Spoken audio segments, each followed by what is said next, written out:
Welcome to J Life with Daniel. I'm your host, Rabbi Daniel Levine. Today we have a really special guest, Janet Singer Applefield, who is a Holocaust survivor who just completed her memoir, and she's here to share both her story and her ideas about remembering the Holocaust and memory, especially to the next generation. So Janet, thank you so much for joining us today. It's my pleasure. Thank you So for. as I was telling you, I just got to finish your memoir this past Shabbat, and you made an interesting decision at the beginning to start with, I believe it was 2023, and your experience coming to a school to share your story and how, in the beginning it might have been a bit timid and intimidating. I still get intimidated when I meet with large groups of middle school or high schoolers. But what was that process like? How did you go from being a Holocaust survivor in America to somebody who is now proudly sharing her story in schools and writing memoirs? And how was that transition? I started to speak in early 80s after I had joined an organization called Facing History and Ourselves. This is a educational group that trains educators in speaking or teaching about genocide. And at first I was not quite ready to speak because I always sort of minimized my story. I felt like, well, I had never been in any concentration camps, so my experience wasn't worthy of talking about it. But in time, I realized that people kept asking me that I should be speaking and maybe even writing a memoir. So that's when I began very slowly and gradually. Today, I speak to over 4,000 people a year. I speak in schools and libraries and synagogues and churches. More recently, I spoke to the Massachusetts state legislature, and that eventually they passed a genocide education bill. And Massachusetts is one of the 23 states that promotes education, genocide and Holocaust education. And I realized the importance of speaking about this and teaching about it because so many people don't know what really happened. So that's Yeah. how it all And began. yeah, and before we get to your wider story, which I'm excited to get into, you touched on something interesting, and I just, it behooved me to ignore it. You had said that it didn't seem like it was, worthwhile to share your experience because, you were only at, one level, you never went to a concentration camp. It's so ironic because it's such a counterculture to how I think a lot of people feel today, where today everything is the worst thing when something bad is happening to somebody. And yet your sentiment is actually something I've heard from a lot of Holocaust survivors over the years that I've had the chance to interact with. On a personal level, I never saw my grandfather as a Holocaust survivor because he never really identified as such. But later on in life, when we looked at his story and realized he spent, 6 years hiding out in a barn somewhere in Eastern Europe to avoid the Holocaust, I realized I was like, hey, this actually makes sense to call him in some way a Holocaust survivor. Is that mentality? Do you think that's generational? Do you think that's true across your cohort? I mean, what do you think accounts for the fact that today, when things trouble, say, I don't want to harp on too many stereotypes, but millennials or Gen Z or, people 30 and under, everything is, this is the worst thing ever that's happening to me. Yet you in some way objectively went through the worst thing that can happen to a human. And yet your attitude is still, well, I don't know if this is worthy of talking about. Right. Well, I, I just didn't feel that I suffered the way people in concentration camps suffered. And I heard, excuse me, I heard other survivors express very similar sentiments. Um, of course, trauma is, especially to a young child, it was pretty um, severe and pretty significant. And then, I did realize the importance because people kept asking me, you know, they wanted to know, people wanted to know. And that's when I started. And also at the very beginning, right after the Holocaust, people didn't talk about this at all. We survivors couldn't talk about it. People here couldn't hear, the horrible things that happened. So it was, everything sort of came together for me when I made a decision that, this is an important story. I want it to be known. I want it to be part of my legacy. Yeah, 100%. Yeah. And just for a little bit of background for listeners, you, of course, know this. In the 40s, 50s, 60s, it really wasn't talked about. I mean, both in the American Jewish community and also in Israel. And Israel might actually be a more interesting case because there was almost a ideological, I don't want to say suppression, but an ideological sense of, this is more of the diaspora, the ghetto mentality, and we're the, proud, Israeli mentality. I recorded a podcast actually about this a couple of months ago, but in America too, it was sort of very hush hush really until maybe 40 or 50 years ago. And so it seemed like it was a really fascinating and difficult transition. I'm sure it wasn't easy for you going through, having to go for 20 to 30 years of not really talking about it to all of a sudden, you start to see articles and books. And of course, Elie Wiesel is, the name that everybody, associates with the sort of proliferation and publicization of the Holocaust, at least in the American community. So starting with your story, one of the things that I was struck with in your memoir is you talk about your experience growing up in Poland. One, I was very impressed by the number of pictures you had. Yes, I had right. no idea that, cameras were that, accessible in 1930s Poland. So I'm guessing, I mean, you can correct me if I'm wrong, you grew up in, a relatively well-off family in Poland in the Jewish community. What was that childhood like? Because I think so often we anachronistically think that, Poland for the Jews in 1910 and 1920 and even early 1930s was just this terrible situation and everybody was suffering. But in your memoir, before the Nazis invade Poland, it seems like you had a very picturesque childhood. So can you paint that picture a little bit? Yes, so I really had an idyllic childhood. I was I lived with my parents, my sister, and an extended family, grandparents, cousins, aunts, uncles. I was the first grandchild in the family, so obviously I was spoiled and pampered. And I have very vivid memories of preparing for holidays, Jewish holidays, going to the synagogue. I had one grandfather that was very religious, and the other was not so religious. And I remember um, the men davening. And I had an uncle who had a motorcycle with a little sidecar. He used to put me in there, take me for rides, take me to the candy store. So it was just lovely and beautiful. And of course, everything came to an abrupt end September 1st, 1939. But those early memories is something that I cherished even during the war. I always knew I was Jewish, and yet I had to keep this a secret, which to this day surprises me that a 7-year-old would be able to keep a secret. But I guess it was so deeply ingrained in my brain, the danger of revealing this secret. So I always kept that secret. But, having these very warm, wonderful memories, I think that's what really helped me during the war.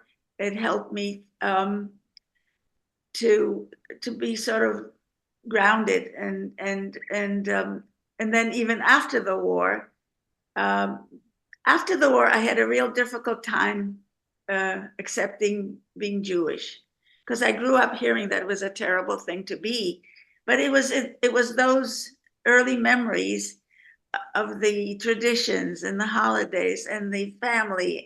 I think that's what really helped me to come to terms with my being Jewish and feeling really great about that Yeah, fact. can you actually walk us through that because this is also, I could imagine, a huge tension. And certainly Elie Wiesel writes a lot about this also, which is where I'm getting a lot of this, firsthand sentiment.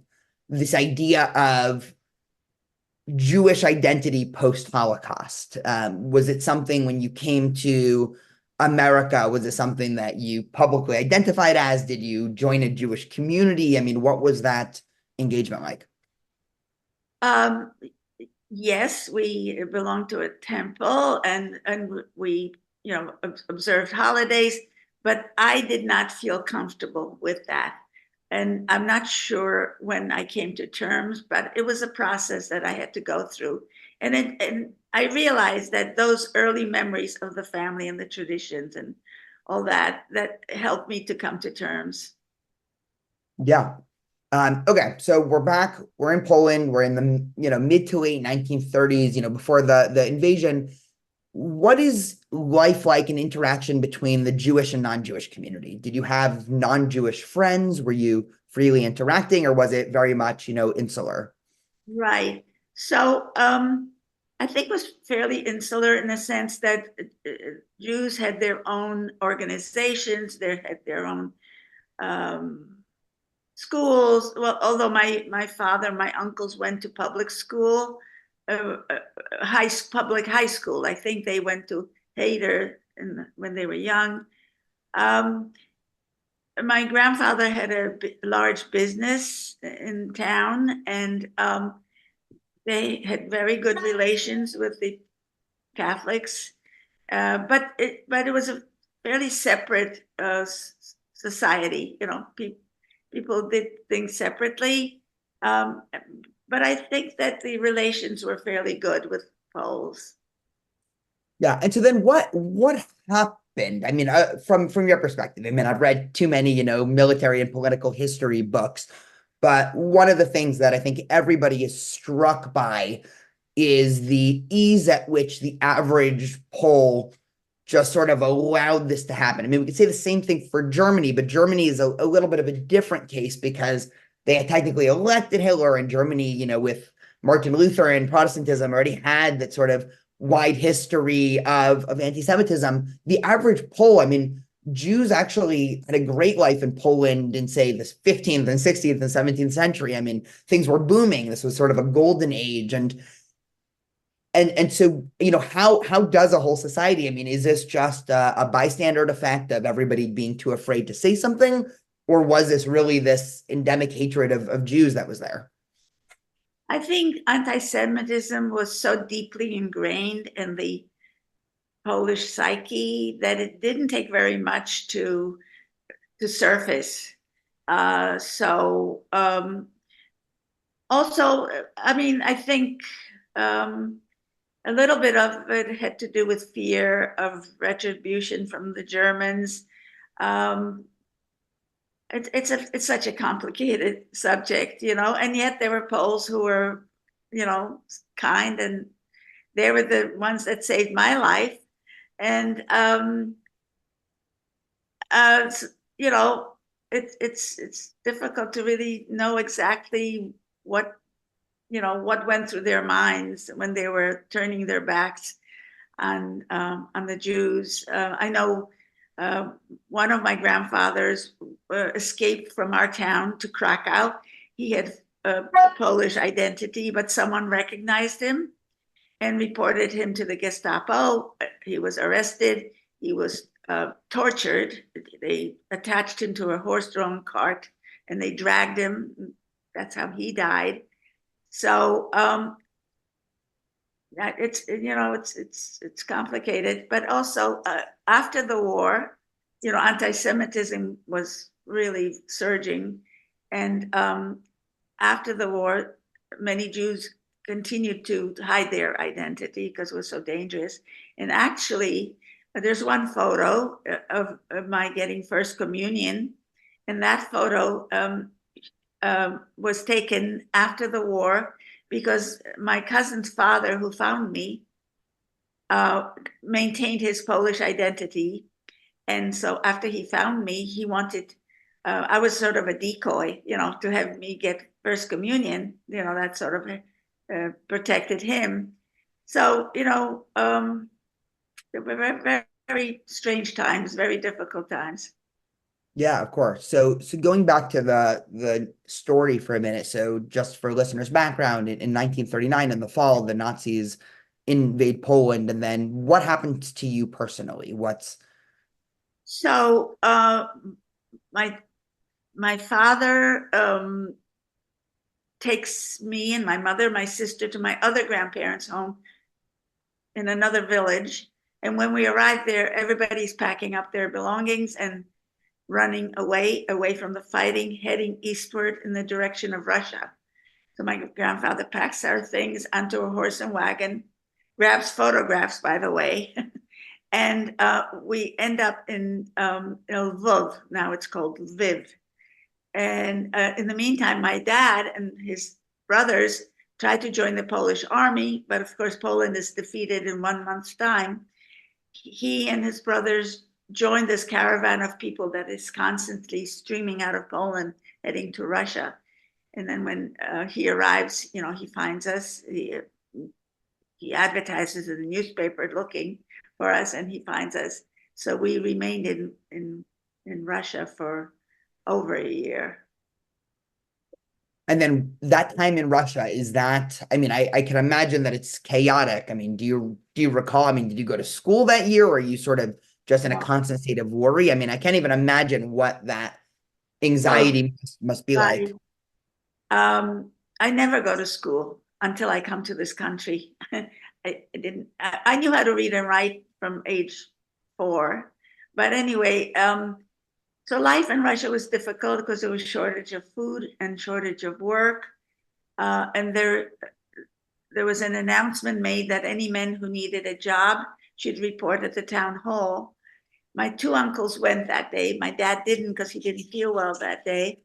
And when they arrived there was a marching band playing.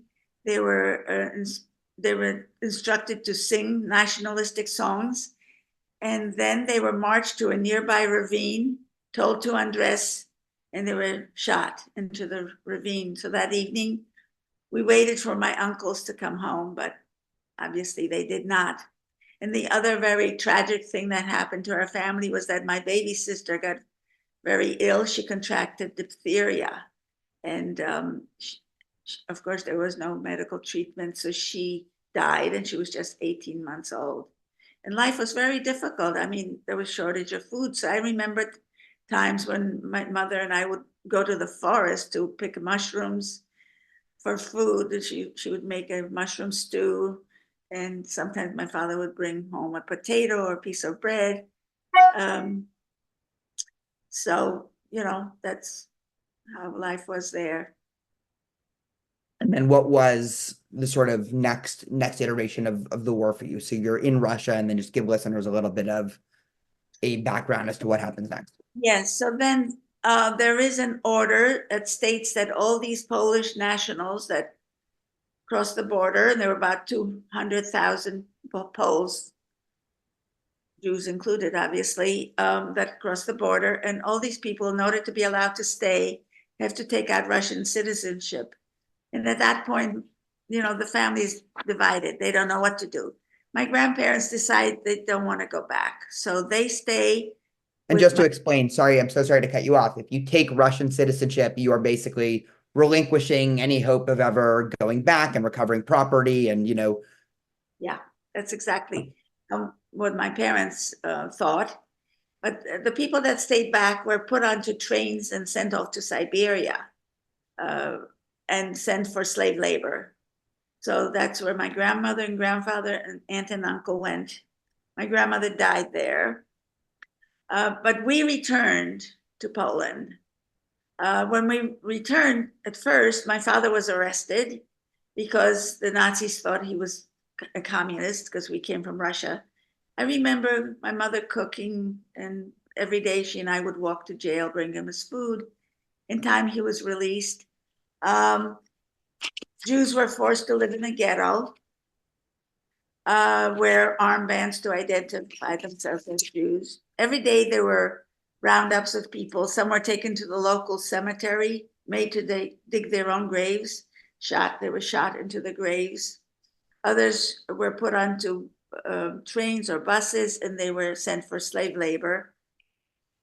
I remember one time we lived in the ghetto, and the Gestapo came to our apartment. They were searching for valuables, money, jewelry, furs, anything of value.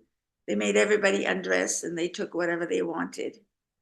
And then my father heard that the Gestapo was looking for him. So that my parents decided that we would try to escape. So one night we left the ghetto. This was an open ghetto. It didn't have any walls around it. And we took our armbands and we went to the train station. Train stations were notoriously dangerous because that's where the plainclothes Gestapo would often be. But we managed to take a train and we ended up in another town where my mother had relatives. When we arrived at that town, we saw that the situation was very similar to what was happening in our town. And we realized that we wouldn't be safe there. So once again, my parents made a decision that we would try to escape. So this was August 1942. It was a very bright night. My father got a horse and wagon, and we started to drive out of town, but we didn't get far because suddenly in the distance, we saw Polish police approaching. We jumped off the wagon and we started to run. And the audience may be surprised. Why would we be afraid of the Polish police? And the reason for that was that, Poland was an anti-Semitic country, but not only that, there was a segment of the Polish police called the Blue Police. They were forced by the Nazis to cooperate and collaborate with the Nazis. So we were scared. We started to run, ended up in a field where potato plants were growing. We tried to hide, but of course, potato plants are short. Very quickly, we were found, we were beaten up, and we were made to return. And at that point, my parents realized they had run out of all options. There was no place to hide or run, no place to escape. And then they made this agonizing decision to give me away. Should I continue? Yes, please. Okay. They were able to convince a woman. She was a nanny to one of my cousins. Her name was Maria. They begged Maria to take me, and she agreed. So one day, my parents sat me down and explained that I was going to go with Maria, that I should be good, I should listen to her, I should be brave, and that we would be reunited very soon. So I left with Maria. I can't even imagine what that must have been like. I really have blocked that separation because I cannot imagine giving a child away, being a mother. It was such a heroic act on their part, so selfless. But anyway, I left with Maria. In the meantime, um, there was another instruction by the Nazis. They had 3 days to report in an area outside of Krakow called Wieliczka. My parents made another decision. They decided to go to this place separately. Their thinking was that if one of them if they separated, perhaps one of them would survive. So they went to this appointed place, and when they arrived there were about 12,000 people congregated in this big field. It was very hot. It was August, so there was no water, there was no food, and there was no place for them to sleep. They had to sleep on the ground. And then there was a selection, which meant that there was a group of Nazi officers who made a decision who would live and who would die. Approximately 1,000 men were selected for slave labor. My father was one of those men. Another approximately 1,000 old people and children were taken directly to the forest, and they were shot and killed. And the third group was put into 52 boxcars marked with the letter B, B for the death camp Belzec. So many of my relatives were victims of that death camp. My mother, my grandmother, my aunt, my cousins, and others from my family were victims. So this camp existed only 6 months. In that period of time, around 600,000 people were murdered. Only 2 people survived this camp. Wow. Yeah. And at this time, you are living with Maria. You have no idea what's happened to your Right. I'm parents. with Maria. Exactly. When do you, I mean, I know I'm fast forwarding a bit, so we'll go back to the story, but when do you find out all of this about your parents? I'm sure, it wasn't easy to find out information. And there was, after the war, there was such chaos. I did not know any of this. I did not know what happened to any of my family until my father found me in an orphanage. Um, that's when I found out, that my mother was murdered and some of my other family members also. But I really, my story has evolved over time. I did not know what happened to my mother and my grandmother and other family members until 2012. I was contacted by a young Polish historian who was getting her, was working on her PhD and studying the Holocaust. She contacted me. She found my website. And as a result of that connection, she has done tremendous amount of research. And I know exactly what happened to all my family members because of her research. And today, she's one of the most noted uh, researchers on the subject. Her name is Carolina Pons, Dr. Carolina Pons. Currently, she's doing research on the anti-Semitism that occurred after the war. Oh, wow. Mhm. So it's 1942, you're living with Maria, and then what are those next 3 years like? So I am with Maria. Maria has an apartment in the city in Krakow. And I remember very well being in that apartment. There were times when she'd go out in the evening, leave me alone, lock the door. There was no electricity, so I was in a pitch black apartment, frantic, crying, obviously not able to get out. And one day there was a sharp knock on the door. There was Maria opened the door, and there was a SS officer standing there.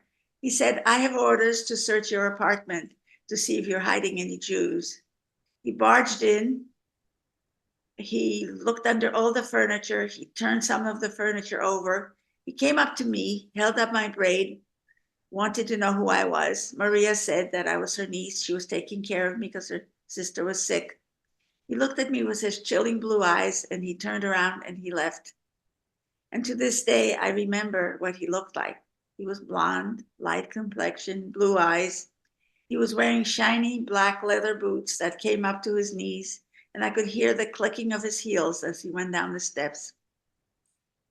In the meantime, my father was sent to the Krakow ghetto.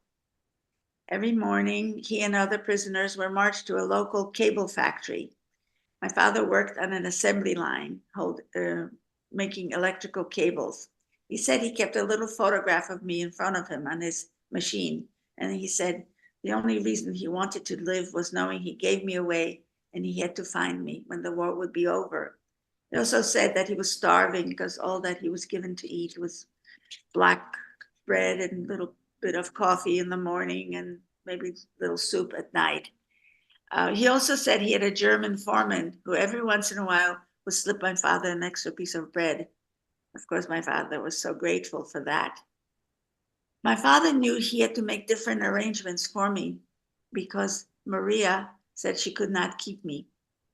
But in the meantime, while my father was still living in the ghetto, the Nazis were building the concentration camp called Płaszów, on the outskirts of the city of Krakow. And when that camp was completed, the Krakow ghetto was liquidated. My father went to live in the concentration camp. And he knew he had to make different arrangements for me.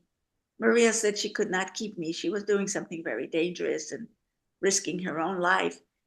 So he was able to contact a cousin who was living on falsified Polish papers.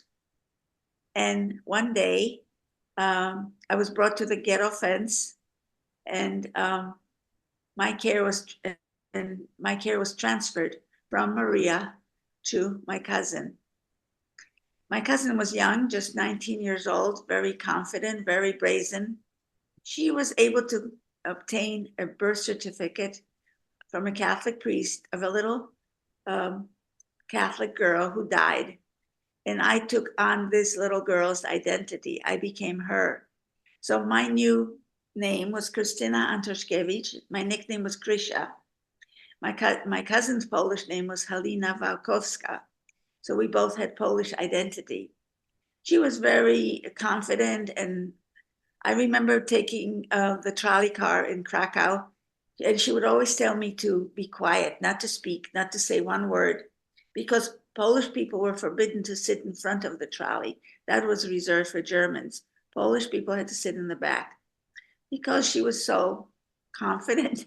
And I guess she was just testing the system. We would sit in the front. And of course, she spoke German and I didn't. And we lived in another town outside of the city.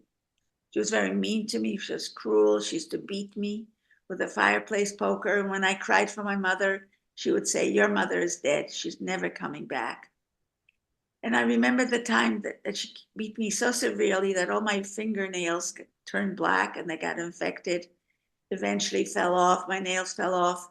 There was a very nice woman who lived next door, a Polish Catholic woman. Her name was Janina.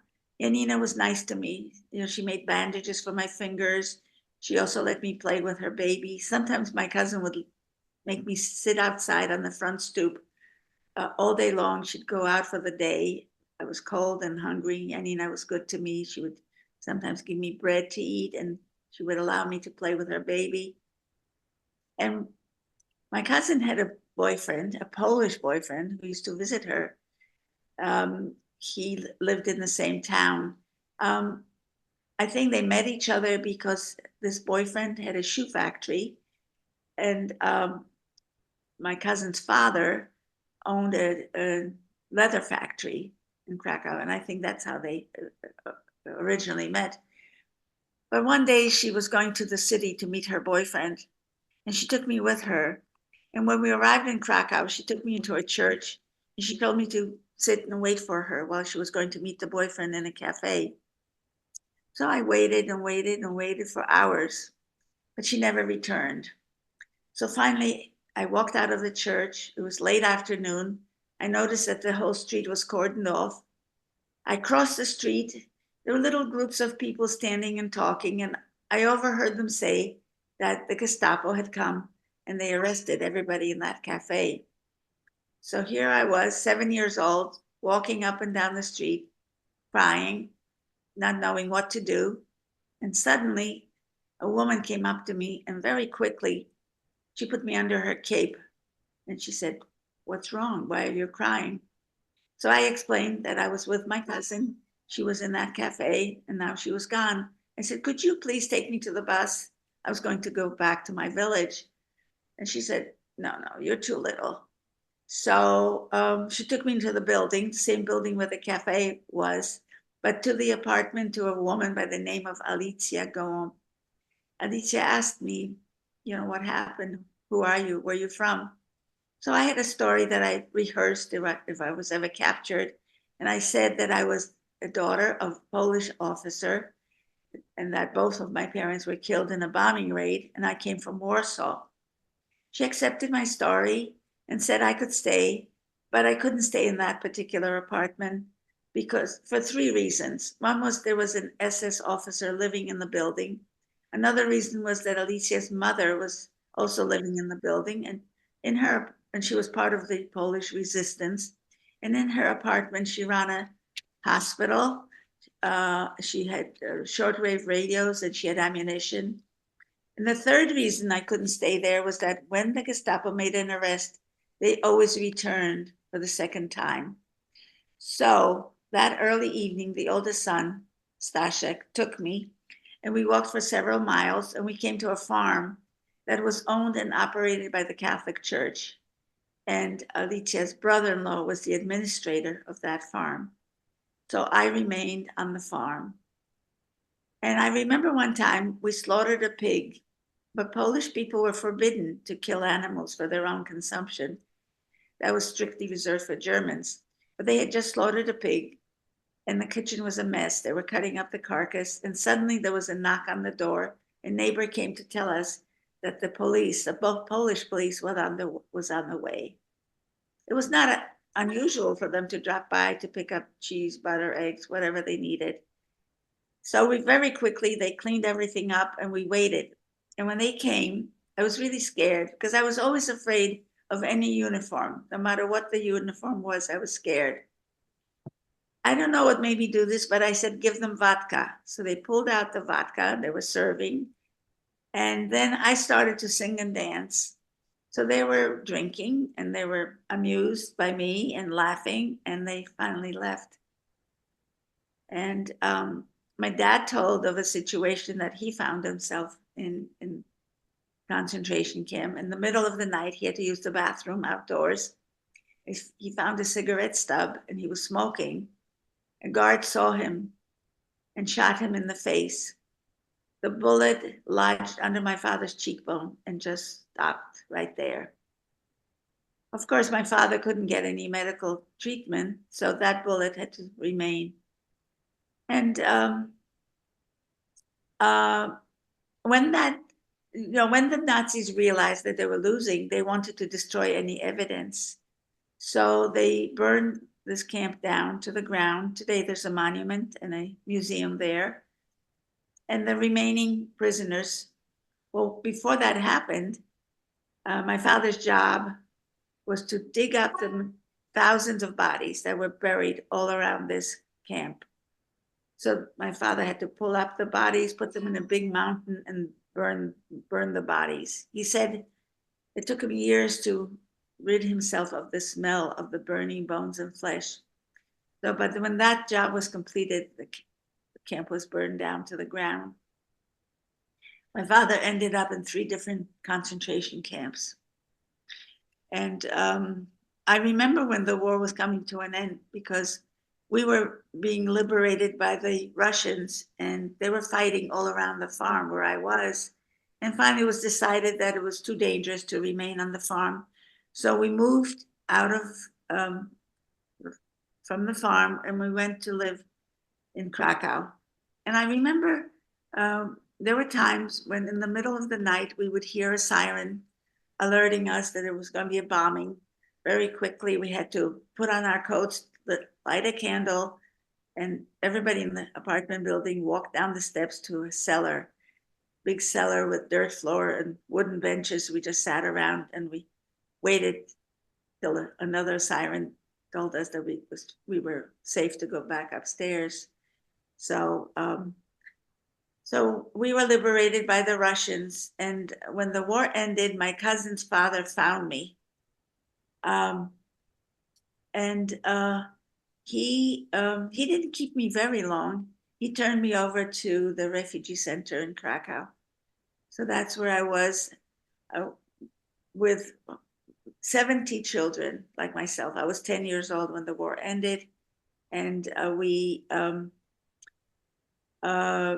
there were more girls than boys because for obvious reasons, such as the fact that Jewish male babies had been circumcised. And so I remember one boy in particular was wearing a dress. He was so frightened, he wouldn't come out from under a table. He was so scared. And every day there were lists posted on the wall with names of survivors. And along came a woman, her name was Lena Kuchler. She came every day looking for her family. And she came across this room full of children and made a decision that she had to do something for the children. So in time, she was able to open 2 orphanages.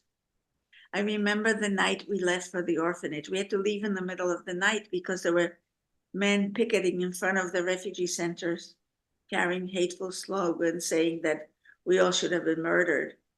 We climbed into the trucks. They pulled tarpaulin covers. And one of the trucks was for children who had tuberculosis and other infectious diseases because the Polish hospitals refused to take Jewish children. So they had to open a second orphanage for them. So I went to live in an orphanage, and it was only the high school age children were sent to public school, but every day they came back, they were beaten up by Polish kids. Nina went to the school pleading with the principal and the teachers to protect the children, but they didn't. And because Lena was so afraid that our home would be attacked, she obtained ammunition. The other orphanage was attacked 3 different times, and finally was decided that it was too dangerous to leave it open. So they closed that orphanage, and those children came to live with us. And one evening, a Polish lady came up, knocked on the door. She came to tell us that our home was going to be attacked. So the older children took their positions on the balcony and on the terrace. They waited, and Polish men came. They were on horseback. They were carrying fire torches, and they were shooting. But the children were able to protect the home. And one day, Lena went back to pick up some provisions at the refugee center. She overheard a man asking about his child. She said to him, "Can you describe what your daughter looks like?" He described a girl with blonde hair, braids, green eyes, and a birthmark on her left thigh. And Lena said to him, "I think I have your daughter." So she came back to the orphanage, called me down to her office, and said, "I have wonderful news. Your dad has survived, and he's coming."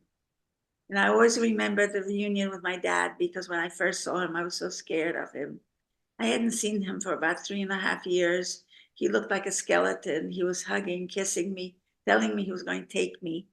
I didn't really want to go, because for the first time, I had friends, and Lena was our mother. We called her mother. My father was really sick. He couldn't take me right away, so he rented a room nearby. I saw him every day. We got reacquainted, and in time he was able to take me. And we went back to our town. We moved into my grandparents' apartment with 3 friends of my father's who survived. But we weren't safe there either, because there were notes posted on our front door saying we would be murdered. 2 of my father's good friends were murdered after the war. They were young men driving in a car. They were ambushed and shot. And my father went to the police chief asking for protection. And the police chief said all he could do is to give my father a gun. So my father slept with a gun. And in time, my father made a decision that we had to leave, because it was very unsafe.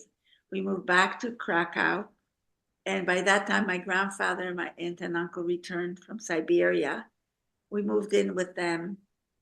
And we were there for a short while. But my dad realized that Poland was really not a place for us to be. We were not welcome. It was very dangerous. Poland was a big morgue, you know. He made a decision that we needed to leave. Of course, it wasn't a simple matter as packing up our bags and leaving. He had 2 brothers. One was living in Palestine, and the other one was in the States. He came up to me and said, "Where do you want to go?" And I, without hesitation, I said, "I want to go to America." And he said, "Why? Why do you want to go there?" And I said, "I heard that money grew on trees." So no idea where that came from. But of course, it took about 2 years for us to get the proper documentation. We had distant relatives in New Jersey who sent us, they sponsored our coming to the United States. And basically, these documents stated that my father couldn't support himself and support me, that the family would take care of us, so that we would never become a burden to this country and have to go on public assistance. So in March of 1947, we sailed on a marine transport boat, very rough crossing, because the Atlantic is stormy in March. I particularly love the cafeteria, because I love the vending machine where I could put a nickel in and pull out a Milky Way. And of course, the other food that I loved was red Jello. I thought it was magical food. So we settled in New Jersey. I had never been to school. I was 10 years, I was almost 12 when I came. My uncle took me to school to register me for school. Right there in the school office, he said, what name do you want? You have to have an American name. So very quickly, I had not thought about that before, but I came up with the name Jeanette because we had a cousin who was French. She lived in Paris. She used to visit in the summer. She was beautiful, glamorous. She had long red nails, and her name was Jeanette. So I said Jeanette, and my uncle turned to the school secretary and he said, her name is Janet. So that's how I became Janet. Huh. And I started elementary school in April. Fifth, sixth grade, combination grade. But by June, I was promoted to seventh grade, which was correct grade for me. And we had another really serious problem because we came on a 90-day visitor's visa. Actually, it was a medical visa for my father to have his bullet removed. We had another visa to go to Venezuela in 90 days.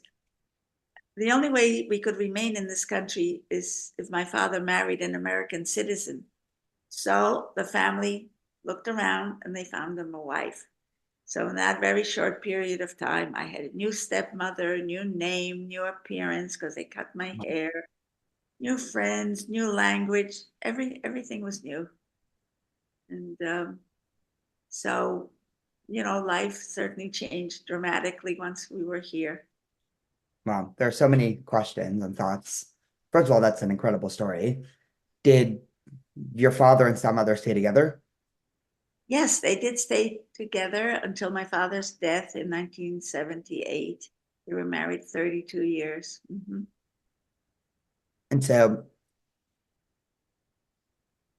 did you ever find out what happened to Maria or your cousin, or did you ever get reunited with Right. them? So Maria, I understand she was helpful to other Jewish families, and she was okay.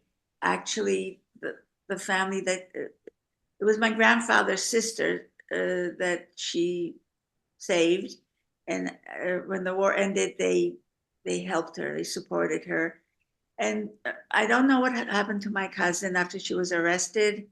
Um, my dear friend Carolina Pons, who did all the research, she really wasn't able to find exactly what happened to her. She thought that her parents emigrated to South America, and that perhaps that's what happened with her. Maybe she did immigrate. Otherwise, I don't really know. Yeah.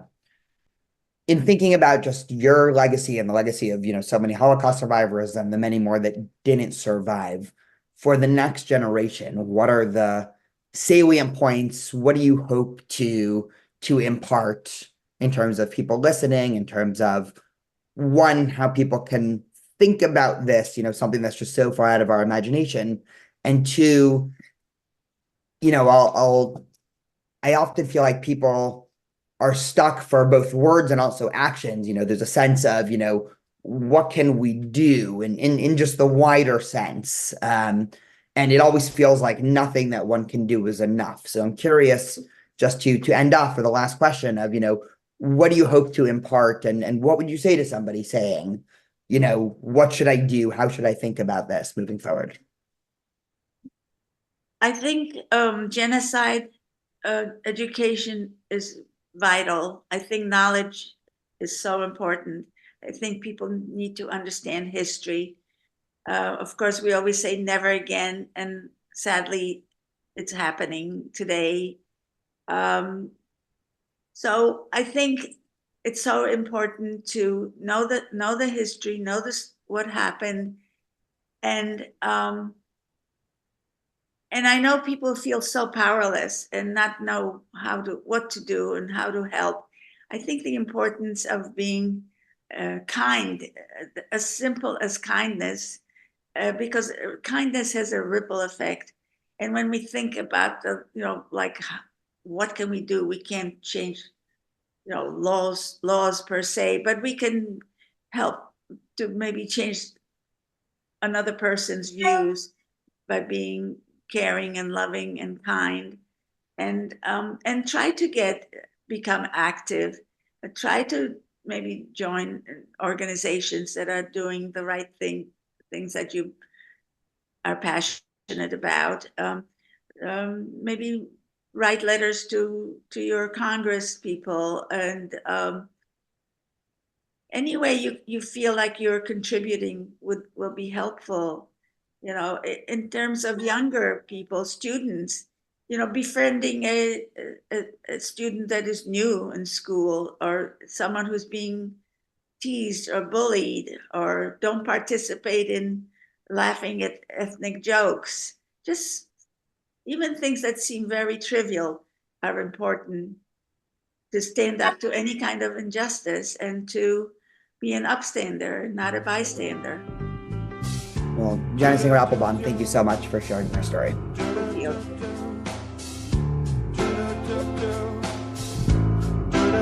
you.